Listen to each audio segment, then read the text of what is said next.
आज हम लोग ल्यूसेंट के सेकेंड पार्ट को करेंगे, जिसमें क्लासिफिकेशन की बात की गई है। तो उसका ऑब्जेक्टिव चलिए हम लोग कर लेते हैं। क्वेश्चन है, निम्नलिखित में से किसी वर्गीकी का पितामह कहा जाता है? एंगलर, प्रेंटल, एंगलर, अरस्तु, लीनियस, थियोफ्रेस्टस। तो जाहिर सी बात है कि लीनियस हैं। ठीक है, नेक्स्ट क्वेश्चन की तरफ चलते हैं। द्विनाम पद्धति के प्रतिपादक, ये भी लीनियस, थियोफ्रेस्टस, हचिंसन, एंगलर, इसमें लीनियस ही हैं। नेक्स्ट क्वेश्चन, वर्गीकरण का प्राकृतिक सिस्टम किस वनस्पति वैज्ञानिक ने प्रस्तुत किया था? तो वर्गीकरण का लीनियस नहीं किया था, वो कहाँ के रहने वाले थे? भारतीय तो थे नहीं, जर्मन, स्वीडिश, ब्रिटिश, वे स्वीडन के रहने वाले थे। अगले क्वेश्चन की तरफ बढ़ते हैं। पुष्पी पादपों को रखा जाता है क्रिप्टोग्राम, फेनेरोग्राम, ब्रायोफाइट, टेट्रोफाइट्स। तो जाहिर सी बात है फेनेरोग्राम्स में ही रखा गया है। अपुष्पी पादपों को रखा गया है जिसमें फ्लावर्स नहीं बनते। क्रिप्टोग्राम, फेनेरोग्राम में तो पुष्पी पादपों को रखा गया था। ब्रायोफाइट और टेट्रोफाइट तो है नहीं, तो होगा क्रिप्टोग्राम्स। वर्गीकरण की आधारी इकाई क्या है? आधारी मतलब बेसिक इकाई, जिसको कार्ल वान लिनियस ने दिया था। तो स्मॉलेस्ट होगी, ये हिंट दे दिया हमने। जीनस, फैमिली, स्पीसीज, ऑर्डर, जाहिर सी बात है स्पीसीज होगी।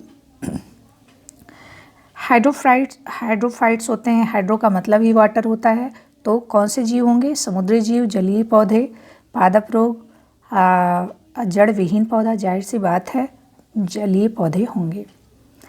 द्विनाम पद्धति का अभिप्राय है पौधों के नामों को दो शब्दों में लिखना जो बताते हैं, जो कि कार्ल वान लिनियस ने दिया था। स्पीसीज एंड जीनस की बात की थी, तो वंश और जाति होगा। नेक्स्ट क्वेश्चन, जिन पौधों पर बीज बनते हैं किंतु पुष्प नहीं लगते हैं, उनको क्या कहते हैं? नेक्ड होता है, मतलब पुष्प नहीं लगते हैं, क्या कहलाते हैं? आवृत्त बीजी, अनावृत्त बीजी, टेरिडोफाइट, ब्रायोफाइट। तो इसमें अनावृत्त बीजी होगा, अनावृत्त बीजी सेकेंड वाला आंसर है। जीवाणु की खोज किसने की थी? जीवाणु की खोज लेवेनहॉक, फ्लेमिंग, टैमिन, किसने की थी? लेवेनहॉक ने की थी। एंटोनियो लेवेनहॉक को फादर ऑफ बैक्टीरियोलॉजी भी कहा जाता है। तो इस तरह से हमने 10 क्वेश्चन कर लिए हैं। हाँ, जीवाणु से संबंधित निम्न कथनों में कौन सही है? सभी जीवाणु स्वपोषी होते हैं, विविध पोषी पौधे होते हैं। अधिकांश जीवाणु विविध पोषी होते हैं किंतु कुछ समकोषी होते हैं। सभी जीवाणु प्रकाश संश्लेषी, थर्ड वाला आंसर सही होगा। जीवाणुओं को पौधे माना जाता है। प्लांट्स में क्यों रखा जाता है इनको? क्योंकि प्लांट का जो बेसिक कैरेक्टर है वो उसका शैवाल का होना है। देखते हैं ऑप्शन क्या है। ये गति नहीं कर सकते, इनमें कठोर कोशिका भित्ति होती है, ये विखंडन द्वारा गुणन कर सकते हैं, ये सभी जगह पाए जाते हैं। शैवाल की बात ही सही होगी। जीवाणुविक कोशिकाओं में नहीं होता है, जीवाणुविक कोशिकाओं में नहीं होता है। जीवाणुविक कोशिकाओं में क्या नहीं होता है? कोशिका भित्ति होती है, जीवद्रव्य कला, राइबोसोम, सूत्रकणिका। राइबोसोम तो होता है, तो जाहिर सी बात है सूत्रकणिका होगा। जीवाणुओं की साधारण आकृति क्या होती है? साधारण आकृति इसका बैसिलस होता है। जो जीवाणु आकार में छोटे होते हैं उनको क्या कहते हैं? छोटा होता है कोकाई छोटे होते हैं जो गोलाकार के होते हैं। एक गोल जीवाणु कहलाता है विब्रियो, कॉमा के आकार का, बैसिलस छड़ के आकार का, कोकस गोलाकार, स्पाइरुला तो एक गोल होगा कोकस। एक सर्पिल जीवाणु को कहते हैं सर्प के आकार का, spiral. Diplococcus, bacillus, coccus, spirillum ही है। अगला क्वेश्चन, वास्तविक केंद्रक किसमें अनुपस्थित होता है? जो प्रोकैरियोट्स होंगे उसमें ट्रू न्यूक्लियस नहीं होगा, जैसे कवक, लाइकेन, जीवाणु, हरे शैवाल, जीवाणु ही होगा। निम्नलिखित में से कौन सर्वाधिक संख्या में पाए जाते हैं? शैवाल, कवक, जीवाणु, कीट, जीवाणु। अगला क्वेश्चन, बैक्टीरिया में पाया जाने वाला प्रकाश संश्लेषी आशय कहलाता है? मतलब बैक्टीरिया में जो फोटोसिंथेसिस किसमें होती है? वर्णकी फलक, मध्यकाय, श्वसन मूल, मेसोसोम में। वर्णकी फलक। चलो बेटा, तो पाश्चर प्रसिद्ध हैं, पाश्चर, लुई पाश्चर, सभी लोग जानते हैं, इन्होंने वायरस का काफ़ी काम किया, जर्म थ्योरी दी थी इन्होंने। पाश्चात्य प्रसिद्ध हैं प्रोटीन संश्लेषण के लिए, सूक्ष्मदर्शी के अन्वेषण के लिए, रोगों की जर्म थ्योरी के लिए, शराब के किण्वन के लिए। किसके लिए? रोगों की जर्म थ्योरी के लिए। निम्न में से सबसे छोटा जीव है विषाणु, जीवाणु, माइकोप्लाज्मा। जो जीवाणु सीधे ही वायुमंडलीय नाइट्रोजन को नाइट्रोजन के यौगिकों में बदलते हैं कहलाते हैं विनाइट्रीकारक, सड़ाने वाले, नाइट्रोजन स्थिरीकारक, नाइट्रीकारक, स्थिरीकरण करने वाला। हाँ, क्वेश्चन क्या है? रूट नोड्यूल्स पाई जाती हैं, मूल ग्रंथिकाएँ पाई जाती हैं कुछ लेग्यूमिनस पादपों में, कुछ अन्य पौधों में, केवल कुछ लेग्यूमिनस पौधों में और सभी लेग्यूमिनस पादपों में, किंतु अन्य पौधों में कभी नहीं, सभी पौधों में नहीं, कुछ लेग्यूमिनस में और कुछ अन्य में भी पाई जाती हैं। अगला क्वेश्चन क्या है? अधिक नमक वाले आचार में जीवाणु जीवित नहीं रह पाते हैं क्योंकि अधिक नमक होगा तो उनका वाटर जो है सारा बॉडी से बाहर निकल आएगा। वे जीव तो वैक्यूल्स क्या हो जाएंगी? वैक्यूल्स बहुत ही कॉन्स्ट्रिक्ट हो जाएंगी, संकुचित हो जाएंगी। ये जीव द्रव्य कुंचित हो जाती हैं, इस तरह मर जाते हैं। आचार में जीवाणुओं के जीवित रहने के लिए आवश्यक पोषक पदार्थ नहीं होते हैं। लवण जनन का संदमन करता है, जीवाणुओं को जनन के लिए पर्याप्त प्रकाश नहीं मिलता है। ये है जीव द्रव्य कुंचित हो जाते हैं। मानव की आंत में पाया जाने वाला Corynebacterium, Escherichia coli, Vibrio cholerae, Bacillus anthracis. Escherichia की कोलाई होता है। तपेदिक टीबी उत्पन्न करने वाला जीवाणु साल्मोनेला टाइफाइड होता है। माइकोबैक्टीरियम डिप्लोकोकस न्यूमोनी, स्ट्रेप्टोमाइसीज माइकोबैक्टीरियम से टीबी होता है। तपेदिक भोजन की विषाक्तता उत्पन्न होती है, मतलब पॉइजन हो जाता है, पॉइजनस। क्लॉस्ट्रीडियम टिटेनी से टिटनस होता है। क्लॉस्ट्रीडियम बोटुलिज्म, साल्मोनेला टाइफोलिस, बैसिलस एंथ्रेसिस से एंथ्रेक्स होता है, तो बोटुलिज्म। एंटीबायोटिक्स अधिकांशतः प्राप्त होती है कवकों से, विषाणुओं से, जीवाणुओं से, आवृत बीजों से। जीवाणुओं से बहुत ही ज़्यादा बेनिफिशियल होते हैं। यदि एक जीवाणु कोशिका प्रति 20 मिनट में विभाजित होती है तो 2 घंटे में कितनी बार? तो इसको हम लोग देख लेते हैं पहले। तो 20 मिनट में एक बार, तो 2 घंटे में पूछा जा रहा है, तो 2 घंटे में कितनी बार? 20 मिनट का ही हम लोग एक रेशियो बना लेते हैं। तो 20 मिनट में कितना होगा? कितने 20 मिनट होंगे 2 घंटे में? 6 बार होगा, ठीक है। तो 2 घंटे में कितने जीवाणु बनेंगे? तो पहले 1 बनता है, पहले विभाजित हुआ तो 1 बना, फिर 1 से 4 बन गया, 4 से 8 बन गया, 8 से 16 बन गया, 16 से 32 बन गया और 32 से क्या हो गया? 64 बन गया। तो क्या हो जाएगा? यदि एक जीवाणु कोशिका प्रति 20 मिनट में विभाजित होता है तो 2 घंटे में कितने जीवाणु बन जाएंगे? 2 घंटे में कितने हो जाएंगे? जब 2 घंटा कंप्लीट होगा तो 64 जीवाणु बन जाएंगे। देखते हैं, 4, 16, 8, 64। नाइट्रोजन यौगिकीकरण में निम्नांकित में से कौन सी फसल सहायक है? नाइट्रोजन यौगिकीकरण में निम्नांकित में से कौन सी फसल सहायक है? यौगिकीकरण में चावल, गेहूँ, फली, मकई। फली। नाइट्रोजन स्थिरीकरण में लैग हीमोग्लोबिन का क्या कार्य है? लैग हीमोग्लोबिन ऑक्सीजन का अवशोषण, जीवाणुओं का पोषण, जड़ों को लाल रखना, प्रकाश का संश्लेषण। तो क्या करता है?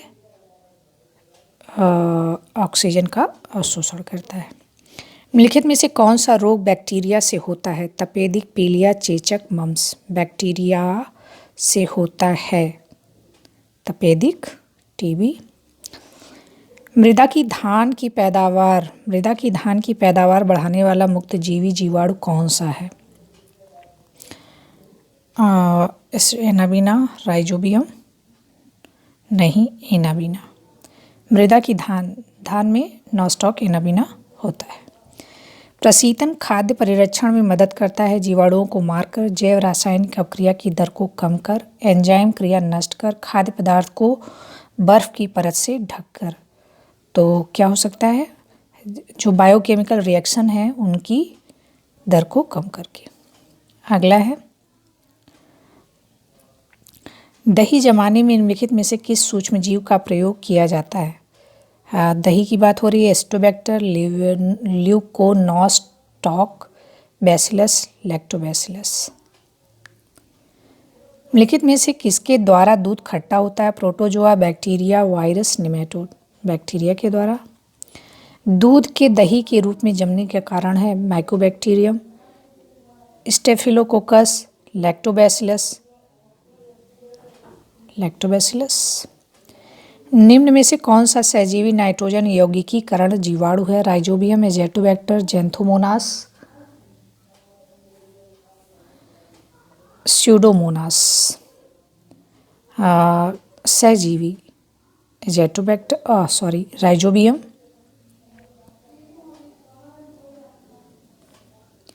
सर्वप्रथम विषाणु की खोज की थी stockman, Ivanovsky, Stanley Smith. Ivanovsky. विषाणु माने जाते हैं। विषाणु सजीव पदार्थ, निर्जीव पदार्थ, सजीव और निर्जीव के बीच एक ट्रांजिशन ग्रुप है। सजीव जो गुणन की शक्ति खो चुके हैं, नहीं जो वायरस क्या होते हैं, सजीव और निर्जीव के बीच की कड़ी होते हैं। निम्नलिखित में से किसमें एंजाइम नहीं होते? शैवाल, विषाणु, लाइकेन, जीवाणु। विषाणुओं में नहीं होते। टीएमवी शब्द संबंधित है जीवोत्पत्ति से, जैविका से, वायरस से, वायरस की प्रजनन से, विषाणुओं से, क्योंकि इसका नाम है टोबैको मोज़ेक वायरस, जो तंबाकू की पत्ती पर एक रोग उत्पन्न करता है, टोबैको मोज़ेक रोग। हाइड्रोफोबिया रोग उत्पन्न होता है जीवाणु, कवक, विषाणु, प्रोटोजोआ। विषाणु से वायरल है। इसमें हाइड्रोफोबिया में क्या होता है, पानी, हाइड्रो मतलब पानी और फोबिया मतलब डर, तो पानी से डर लगता है। कुत्ते के काटने से जिस विषाणु के द्वारा घात रोग उत्पन्न कहलाता है मम्स, हाइड्रोफोबिया, पीलिया। चेचक के लिए टीके का विकास किया था Louis Pasteur, Edward Waksman, Milstein. Edward Jenner ने चेचक के टीके का आविष्कार किया था। एडवर्ड जेनर ने की थी टीबी का टीका, जॉन सॉल्क ने किया था एड्स का टीका, पोलियो का जॉन सॉल्क, चेचक का टीका इन्होंने खोजा था। विषाणु वृद्धि करता है मृत शरीर में, जीवित शरीर में, पानी में, चीनी के विलयन में। मृत शरीर में तो वो डेड जैसा बिहेव करता है, जीवित शरीर में ही वह जीवित रहता है। विषाणु निर्जीव माने जाते हैं क्योंकि इनमें उत्परिवर्तन हो सकता है। निर्जीव माने जाने का, ये क्रिस्टलाइज हो सकते हैं, वृद्धि कर सकते हैं, गुणन कर सकते हैं। बाकी सब सजीव होने का लक्षण है, क्रिस्टलाइज हो सकते हैं, यही एक है। एंजाइम अनुपस्थित होते हैं कवकों में, विषाणुओं में, स्लाइम मोल्ड में, जीवाणुओं में। विषाणुओं में इसमें विषाणु माने जाते हैं सजीव और निर्जीव के बीच की कड़ी। अगला, में किसमें एंजाइम नहीं होते? विषाणुओं में, ये हम लोग कर चुके हैं। एड्स के कारण हैं लिम्फोसाइट्स की कमी, उच्च रक्तदाब, राइबोफ्लेविन की कमी, जीवाणु संक्रमण, लिम्फोसाइट्स की कमी। एचआईवी के द्वारा होने वाला रोग है क्षय, आस्तक, cancer, AIDS. HIV, AIDS virus क्या होता है? एक सूची आरएनए मतलब सिंगल स्ट्रैंड, दोहरी सूची आरएनए, एक सूची डीएनए, दोहरी सूची सिंगल स्ट्रैंडेड आरएनए होता है। एड्स का कारण है बैक्टीरिया, फफूंदी, वायरस, अमीबा वायरस। इबोला क्या है? कवक, बैक्टीरिया, प्रोटोजोआ। इबोला एक वायरस है। एड्स फैलता है हाथ मिलाने से, श्वास संपर्क से, कीटों से, असुरक्षित शारीरिक संपर्क से। विषाणु में क्या होता है? प्रोटीन और लिपिड होती है, न्यूक्लिक एसिड और प्रोटीन होती है, लिपिड कार्बोहाइड्रेट और न्यूक्लिक एसिड और प्रोटीन हो सकता है। सार्स क्या है? संगठन, जीवाणु जनित रोग है, युद्धपोत है, संचार प्रणाली है, एक विषाणु जनित रोग है। अगला क्या है? खसरा निम्नलिखित संक्रमण के कारण होता है, विषाणु, जीवाणु, कवक, ये विषाणु से होता है। लिखित में से कौन सा रोग विषाणु के कारण होता है? चेचक, यक्ष्मा, मलेरिया, हैजा। चेचक। जंतुओं में होने वाली फुट एंड माउथ रोग किसके कारण उत्पन्न होता है? विषाणुओं के द्वारा होता है और इसमें जो कैटल होते हैं उनमें होता है। आलू में मोज़ेक का कारक है, विषाणु है। वनस्पति विज्ञान की वह शाखा जिसमें शैवालों का अध्ययन होता है। जब शैवाल की बात आती है, फाइकस की बात आती है, तो शैवाल की बात आती है तो फाइको टर्म जो है फाइकस। माइकोलॉजी जो है, माइकोलॉजी फंजाई में यूज़ होता है। Phycology ficus. जब फाइकस टर्म आ जाता है तो जान लीजिए क्या है, शैवाल की बात हो रही है। शैवालों की कोशिका भित्ति किसकी बनी होती है? काइटिन, सुवेरिन, सेलुलोज की। हाइड्रा की स्रावी कोशिकाओं में कौन सा सहजीवी शैवाल मिलता है? यूक्लोरेला, नॉस्टॉक, यूलोथ्रिक्स, स्पाइरोगायरा। यूजोक्लोरेला। सारगासो समुद्र का नाम पड़ा है, वो सारगासम के कारण। सारगासम क्या है? एक तरह का क्या है? एल्गी है। कवकों के कारण, आवृतबीजों के कारण, शैवालों के कारण। गलघन रोग से बचा जा सकता है और कुछ समुद्री थायराइड, कुछ समुद्री खरपतवार खाने से इसका इलाज होता है क्योंकि इसमें प्रचुर मात्रा में क्या होती है? Sulphur, iodine, calcium, phosphorus. Iodine.